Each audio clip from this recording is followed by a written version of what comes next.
कधी विचार केलाय की एका साध्या प्रश्नातून एक अख्खी शैक्षणिक चळवळ उभी राहू शकते? हो, आज आपण अशीच एक गोष्ट पाहणार आहोत. गोष्ट आहे परफेक्ट कॉम्प्युटर एज्युकेशनची, एका अशा संस्थेची जिचा पायाच एका विद्यार्थ्याच्या साध्याशा जिज्ञासेवर रचला गेला.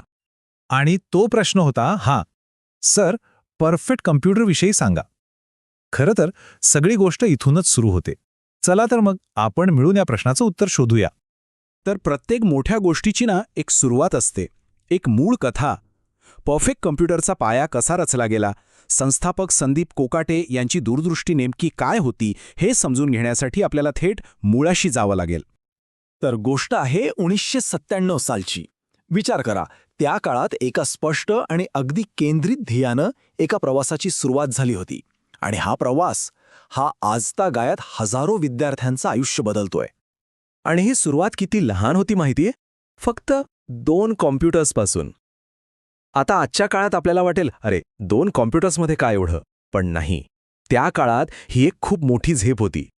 आणि सगळ्यात भारी गोष्ट म्हणजे याच 2 मशीन्सवर भविष्यातल्या हजारो करिअर्सना घडवण्याचं स्वप्न पाहिलं गेलं होतं.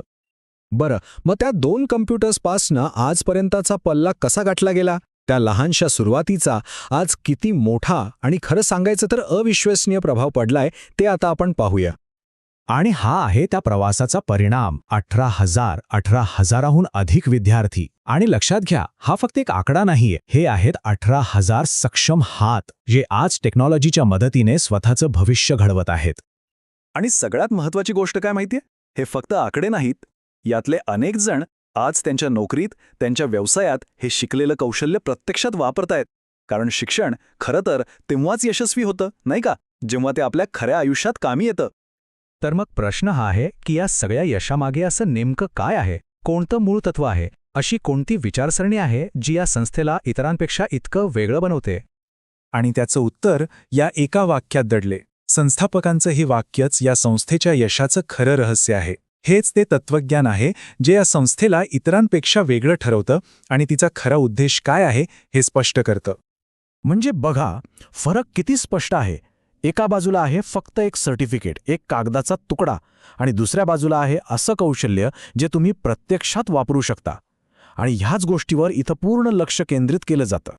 आणि साहजिकच आहे, जेव्हा तुमचं ध्येय फक्त सर्टिफिकेट देणं नसतं, तेव्हा यशाची व्याख्याच बदलते. मग इथं यश म्हणजे काय? तर यश म्हणजे संधी निर्माण करणं. म्हणूनच या संस्थेच्या कामाचा, तिच्या मूल्याचा खरा पुरावा काय असेल, तर तो आहे तिच्या 18,000हून अधिक विद्यार्थ्यांचं यश. तेच खरं सर्टिफिकेट आहे. आणि शेवटी ही सगळी गोष्ट आपल्याला एका खूप मूलभूत प्रश्नावर आणून ठेवते.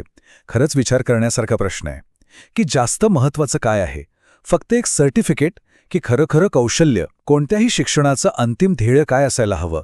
केवळ एक प्रमाणपत्र मिळवणं की आयुष्यभर कामी येईल असं कौशल्य आत्मसात करणं?